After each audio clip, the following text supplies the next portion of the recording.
I said when I started this series, this was probably going to be a bi-weekly thing, and I don't know. There was a lot going on the last couple of weeks.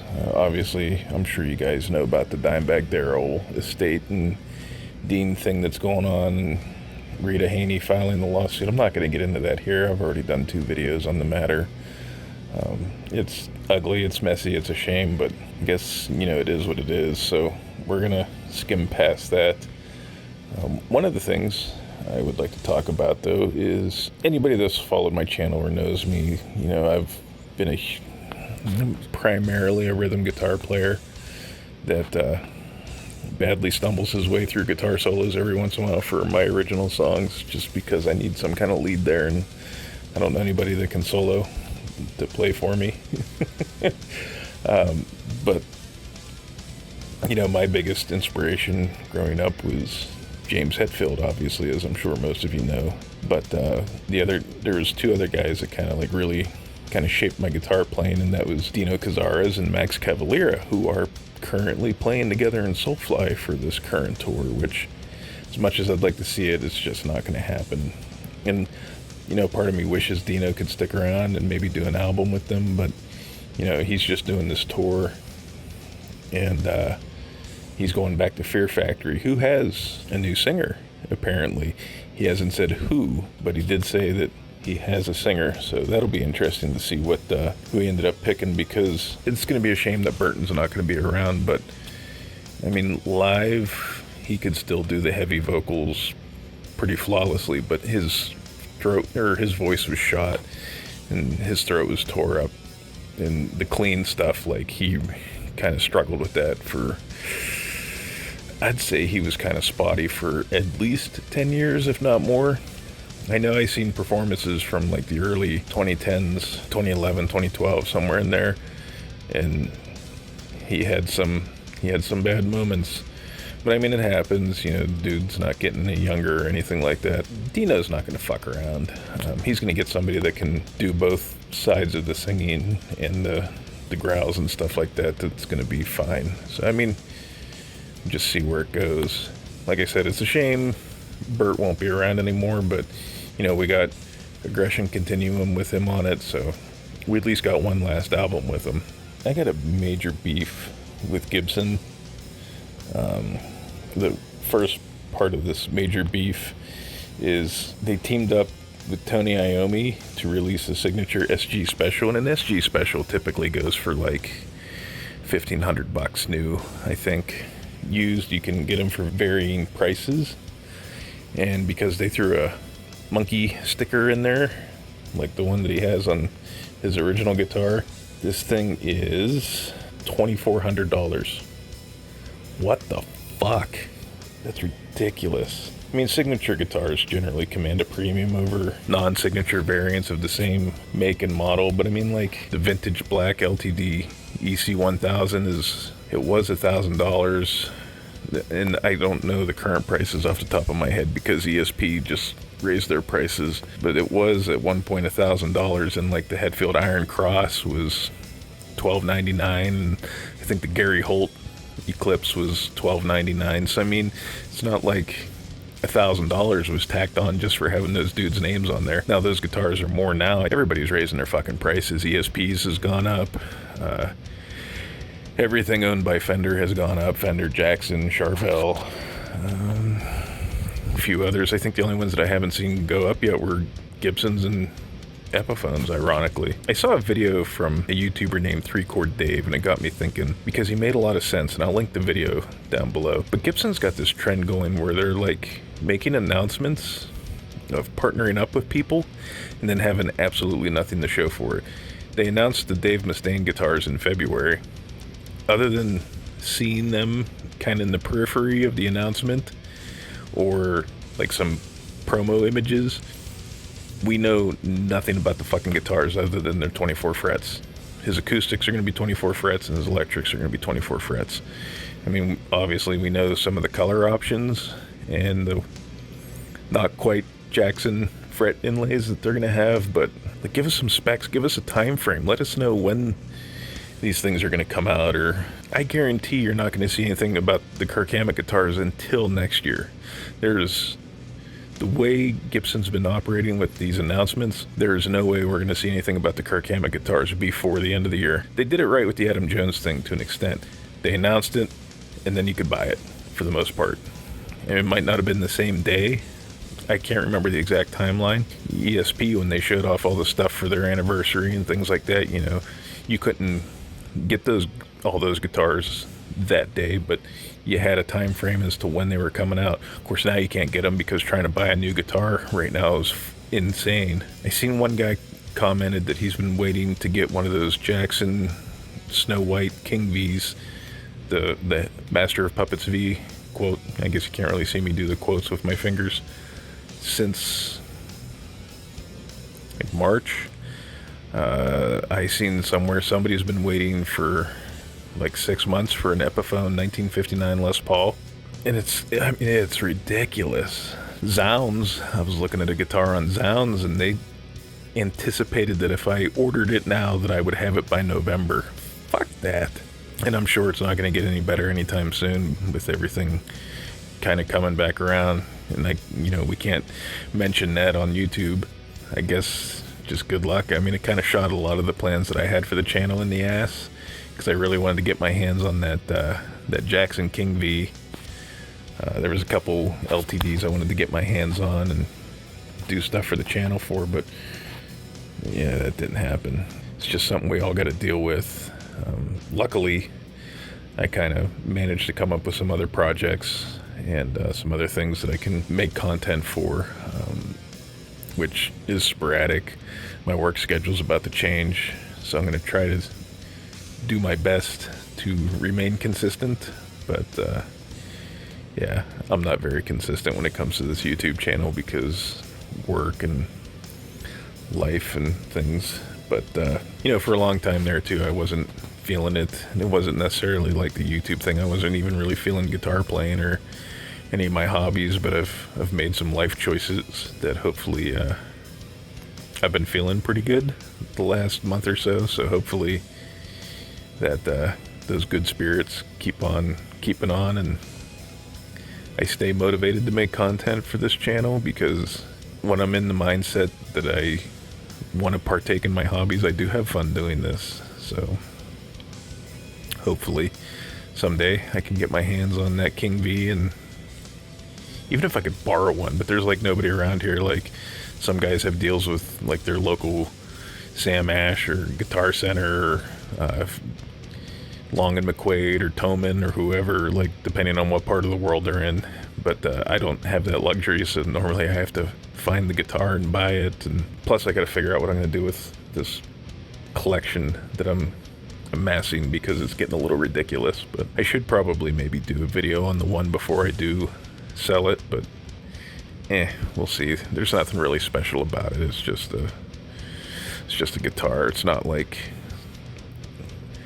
I have a 2011 Les Paul Custom, Epiphone Les Paul Custom, and turns out that there's actually kind of an interesting story behind it, and it's got some specs on it that it wasn't actually supposed to have at that time, and there was some shenanigans going on with Epiphone and their manufacturing at the time. So that one I will do a video on, because it has some interesting bits about it.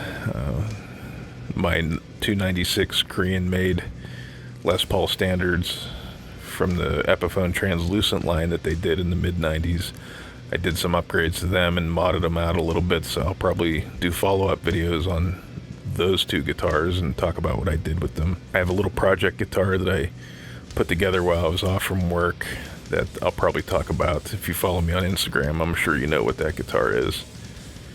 It's just like a little tribute guitar to something that you can't really buy anymore for a decent price.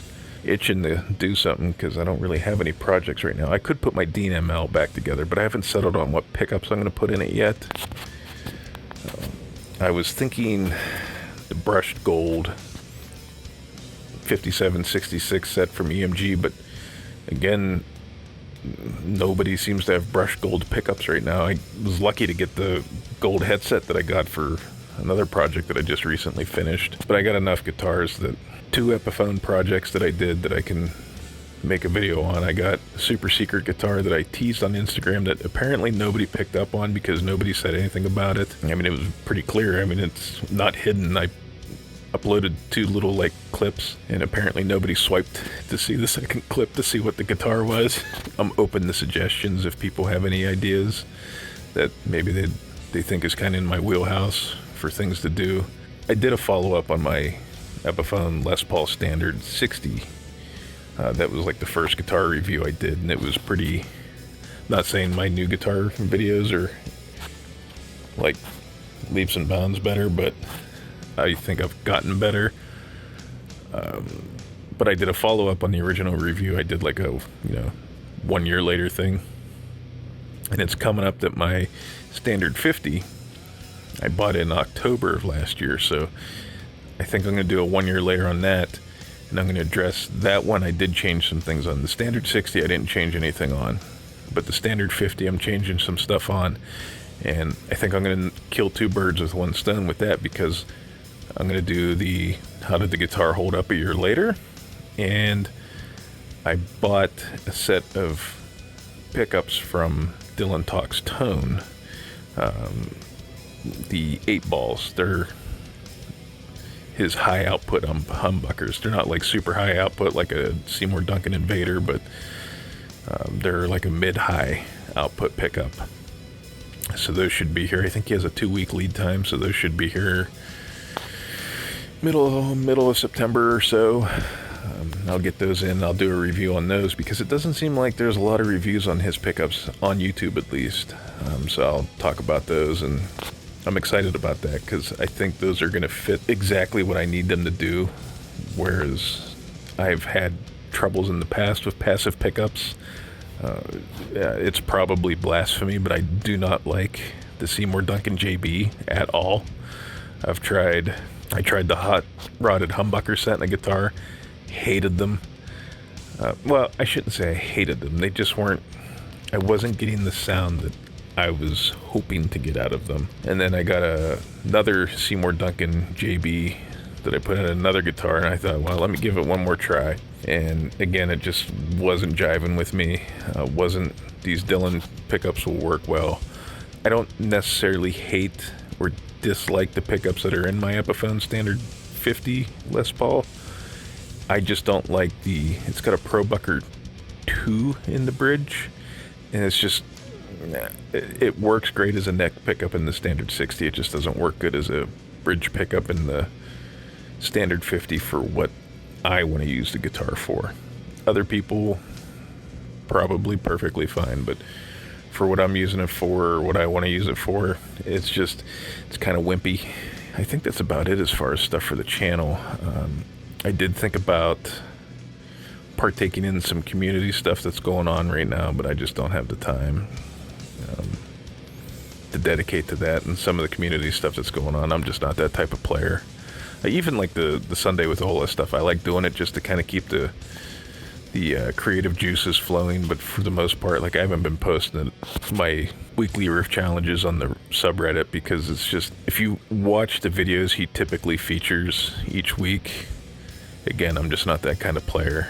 I'm more of the, I guess, meat and potatoes thrash metal guy. I don't do it to get featured. I do it because it's fun, and it kind of gets me, it does get me to think outside of my comfort zone. Generally, I mean, most of the stuff does kind of end up sounding like what I normally write, but there has been times where it gets me to kind of break out of a funk as far as writing goes. Some of those I would like to develop in the full-on songs, but I got enough of my own original music I got to figure out and get recorded and stuff like that. But we'll see. I'd really like to collaborate with people, especially vocalists, get vocals on these songs and maybe throw them up somewhere through DistroKid or something. Because at least if I use DistroKid, then whether it's a penny or a nickel, at least everybody that's involved can get paid in some capacity, but for their time. But I don't know how that would work out, or trying to get people on the same page with everything that's going on and stuff like that. It's just what, fuck it, maybe I will do that. Maybe I'll start reaching out to people. I know the people I have an idea in my head of who I would like to work with. I know that they're busy, so I don't know what kind of time frame we'd be looking at. But I'm not in a hurry, you know. I don't have a fucking deadline or anything like that, so we'll see. I guess to wrap this up, you know, we finally got a thing. I can't remember it and the name of it, but we got some new Exodus coming. I'm looking forward to that. The Black Album anniversary box set's coming. I should pre-order that before I forget, and I can't get it anymore, but that thing's fucking expensive. But that was a good, I mean, they were pretty much in their prime on that tour, so there's a lot of good shows on that box set. But a part of me kind of wants to take the gamble, because when I bought the Injustice for All remaster on vinyl, I just bought the regular one with the 2 discs, or the 2 records for the album, and the downloadable code that comes with the album gave me everything. No videos, obviously, but it gave me the live shows, the riff tapes and the demos and stuff, and that was pretty cool. So I'm kind of wondering if I take the gamble and just buy the standard edition of the remastered Black Album, if I'll get all the other stuff with the downloadable code. I've been watching a lot of I'm regressing a little bit. Like my kid and I, him and I watched Friday the 13th Part 4 on Friday the 13th, and then on Saturday the 14th we watched Friday the 13th Part 6. Those were probably 2 of the best in my opinion. I did really like Part 7. It's a little cheesy, but I just liked how Jason looked in Part 7. I got onto this kick with watching disaster movies like Dante's Peak and Volcano, and I watched San Andreas for some ungodly reason. It wasn't terrible, but Jesus Christ, it didn't need to be a 2-hour movie. See, that's the thing. I miss when movies could be 90 minutes and entertaining.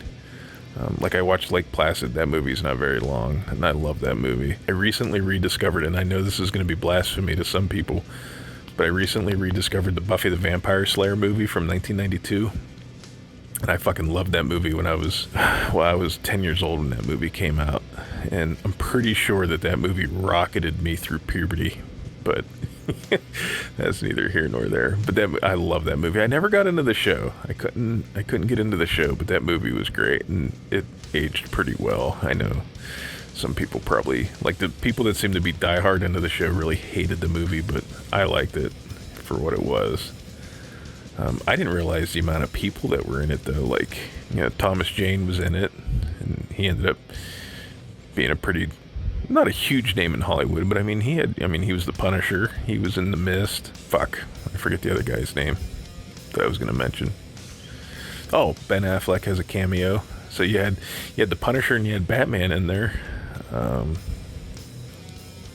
And Slash was the DJ at the senior dance at the end of the movie, so I didn't realize it when I was a kid watching that movie who some of those people were. But anyways, guys, I've been going on for quite a while, so we'll wrap this up. And like always, if you could rate, comment, and subscribe, you know, every little interaction helps keep me in the algorithm, and when I do make videos that you may or may not be interested in, you might see them. As always, I greatly appreciate you taking the time to watch and do all that other stuff. I can't thank you enough. We'll see you in the next one.